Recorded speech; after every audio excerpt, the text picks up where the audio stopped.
Uno.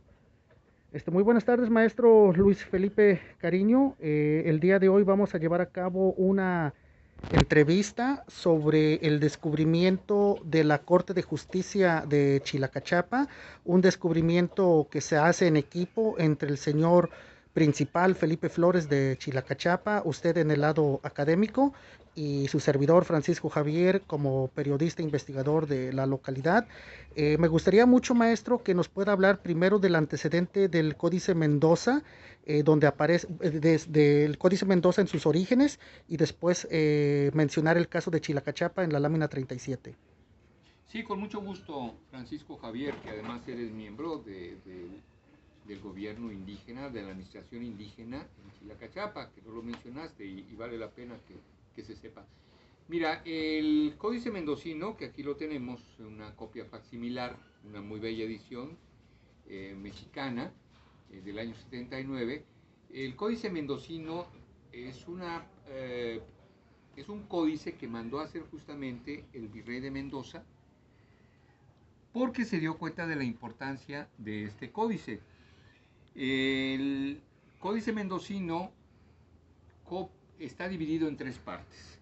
Una parte es la historia de año en año, de cómo los mexicanos, nahuas o mexicas, ellos cómo se fueron gobernando y cómo fueron creciendo territorialmente desde el primer señor que tuvieron hasta el último señor que tuvieron, que fue Cuauhtémoc. Entonces, en este códice se hace ese relato de año en año, porque es parte de la historia. Mendoza les pidió que a los informantes indígenas que hablaran de su historia y de sus señores. Y entonces es lo que hicieron en la primera parte de este códice. La segunda parte es la parte tributaria, que se basó o que se copió de otro códice que es conocido como matrícula de tributos. Muy probablemente la matrícula de tributos fue conocida por Cortés, Bernal Díaz del Castillo la menciona, también Cortés en sus cartas de relación, porque en esa matrícula de tributos se especificaba cuántos pueblos de los 394 pueblos o juzgados bajo el dominio mexica, cuántos de esos pueblos daban y qué daban en 6 meses o en un año, cada año tenían que entregar tributos y entonces esa parte tributaria es la segunda parte del códice mendocino. Y la tercera es la vida de día en día, cómo transcurría la vida entre los mexicas poco antes de que llegaran los españoles.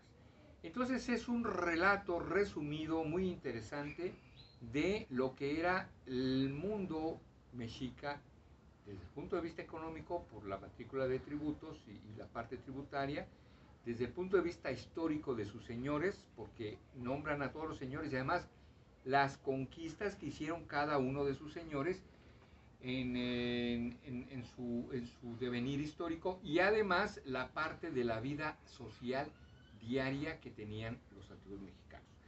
Entonces, este códice en específico hacia Chilacachapa. Maestro, una pregunta, perdón que lo Sí. interrumpa. Actualmente, ¿dónde se encuentra el códice original? Bueno, el códice mendocino original está en Oxford, Inglaterra. ¿Por qué? Porque allá llegó justamente porque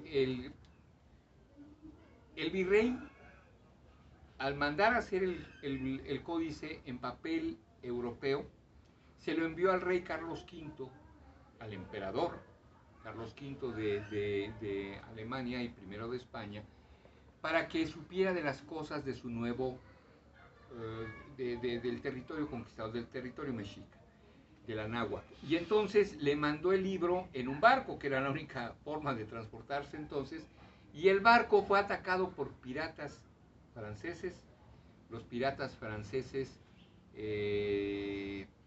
pues se hicieron, eran corsarios, o sea, estaban al servicio de la corona de Francia, y entonces pues obviamente se apoderaron de todo el barco y de todas sus riquezas, y entre eso iba el libro que era un envío específico para el emperador.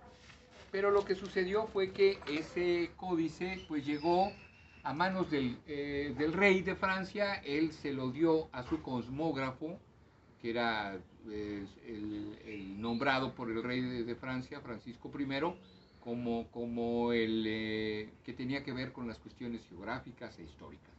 Este cosmógrafo del rey de Francia lo tuvo hasta que murió, y entonces los descendientes del cosmógrafo de Francia pues lo vendieron al mejor postor, que resultó ser un inglés que finalmente donó el códice a la universidad en Oxford, y entonces ya está este libro en Oxford, el original.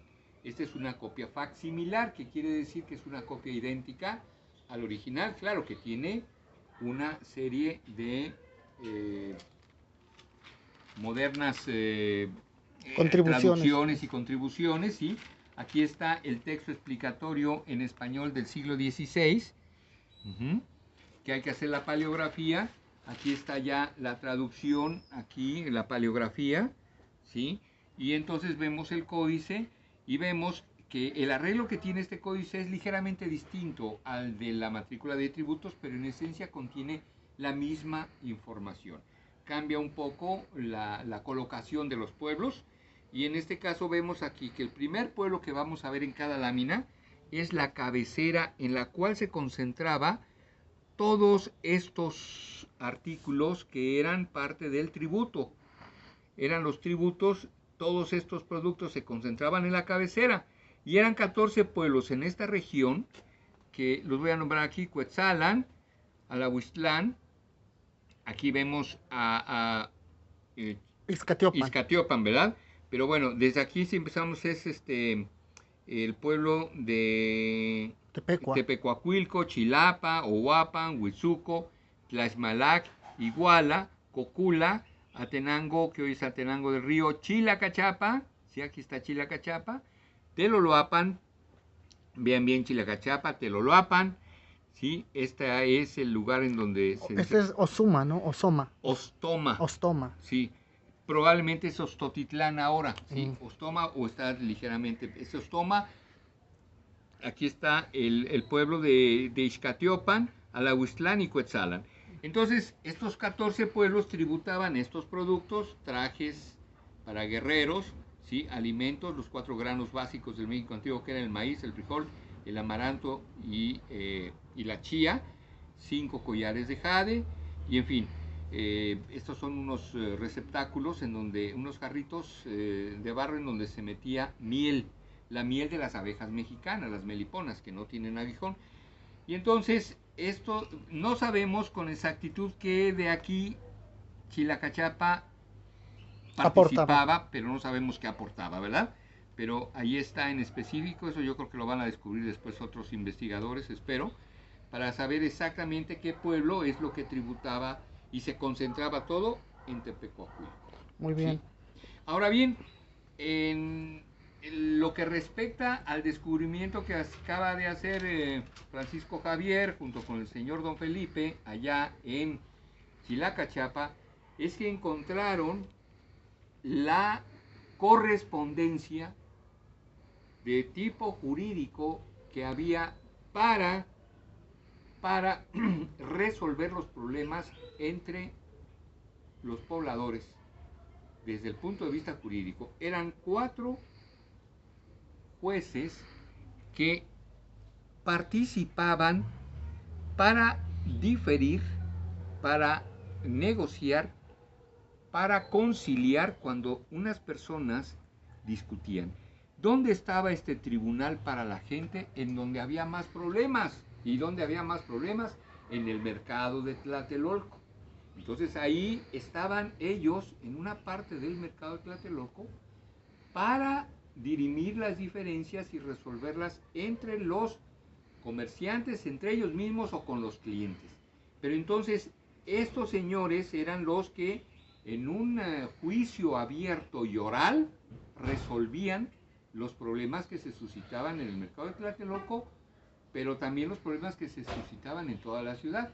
Ahora, esto fue copiado en varios pueblos Y resulta extraordinario que en Chilacachapa actualmente se hable de 4 personajes que tienen las varas de justicia, así las denominan, y esto es una herencia prehispánica que ha sido perpetuada o conservada desde hace 500 años, como parte de la resistencia de los pueblos originarios para conservar sus usos y costumbres. Este es desde el punto de vista jurídico, lo cual es extraordinario, y ojalá que en la Corte Internacional de la Haya también vayan los miembros de la comunidad de Chilacachapa a entregar una vara de justicia allá, como dice Francisco Javier, y también en los congresos, tanto en el Congreso Estatal aquí en Guerrero como en el Congreso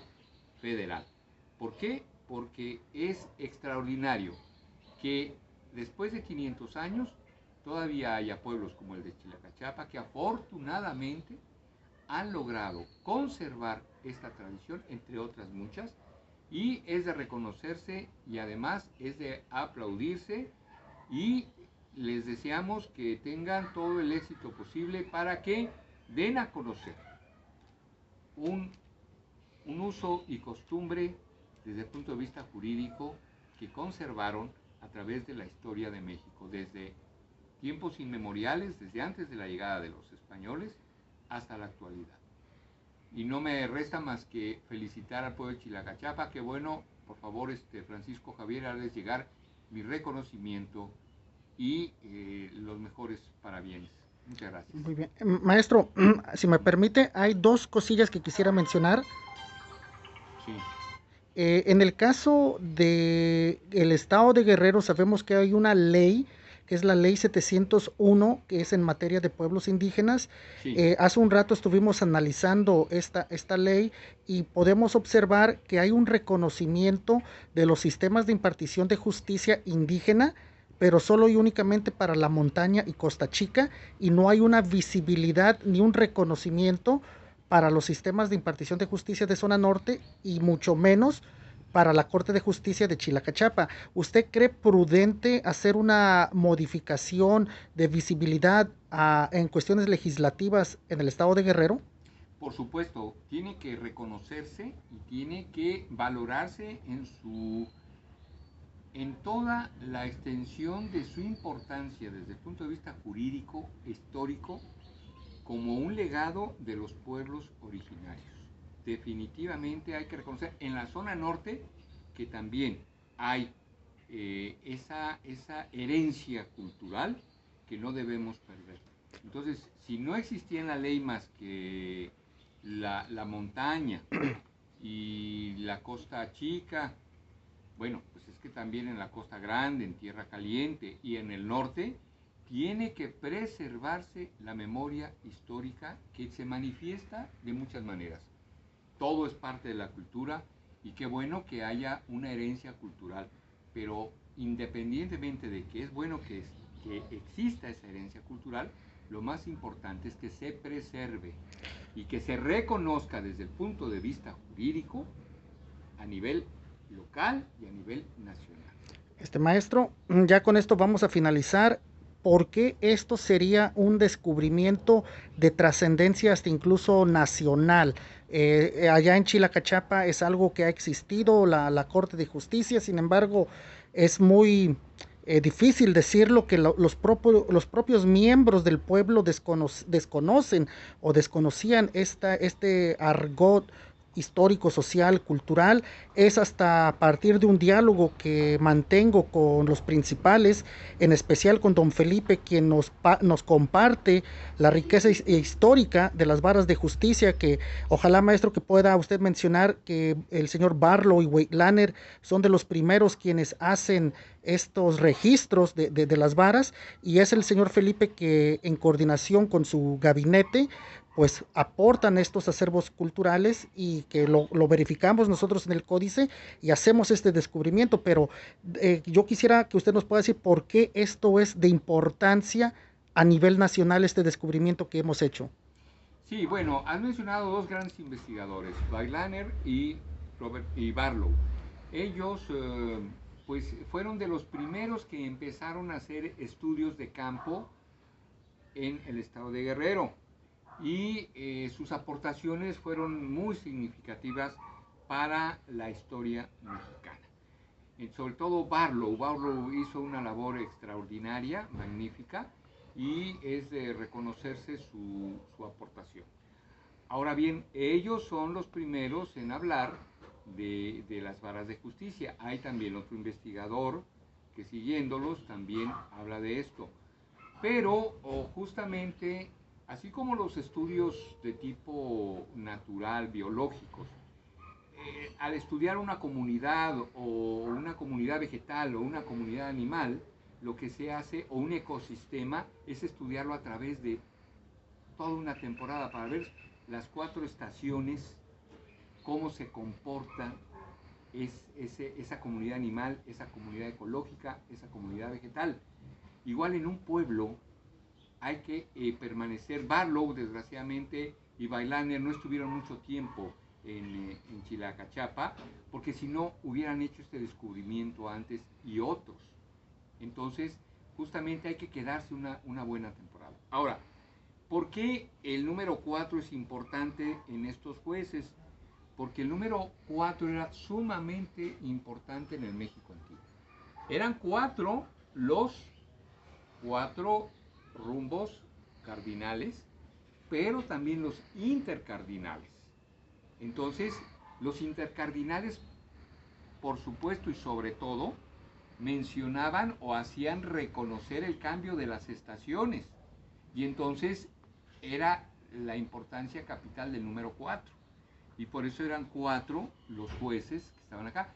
Y también había divinidades, por ejemplo, Xipetotec y su doble, ¿sí? Eran nacidos, al nacer un dios moría el otro, y era una sucesión, moría Tezcatlipoca, que era su gemelo, y nacía Xipetotec, moría Xipetotec y nacía Tezcatlipoca, pero ellos tenían un día de nacimiento, el nombre calendárico era 4 Águila, ¿sí? Entonces otra vez vemos el número 4, ¿sí? Que era el 4 de los rumbos cardinales y de los 4 rumbos intercardinales. Entonces por eso es la importancia, entre otras, del número 4. Además el Nahui Olin. El Nahui Olin es fundamental. ¿Por qué? Porque es el camino aparente del Sol visto desde la Tierra. Hace una X que toca los 4 puntos intercardinales, esa X imaginaria en el cosmos, en el cielo, y que corresponde justamente al solsticio de verano y al solsticio de invierno. Entonces, esa magnífica visión del camino del Sol visto desde la Tierra en sus máximas declinaciones, tanto al norte como al sur, era el Nahui Olin, el 4, movimiento. Los números, les voy a decir los primeros números en náhuatl: Se, Ome, Yei, Nahui, Macuili. Entonces Nahui es 4, Olin es movimiento, y de ahí se deriva también Ule, de Olin en náhuatl. Aquí tenemos un pueblo que se llama Olinalá. Entonces tiene que ver también con el movimiento. Ahora bien, entonces el número 4 era fundamental en el México antiguo.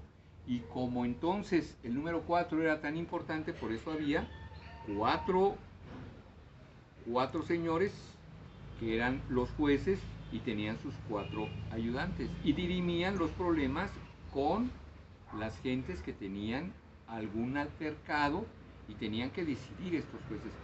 Y lo mismo ocurre actualmente en Chilacachapa, por lo cual es extraordinario y se debe reconocer, y se tiene que también seguir investigando esto, porque es el verdadero México, el México que existe desde hace 500 años y que se sigue manifestando.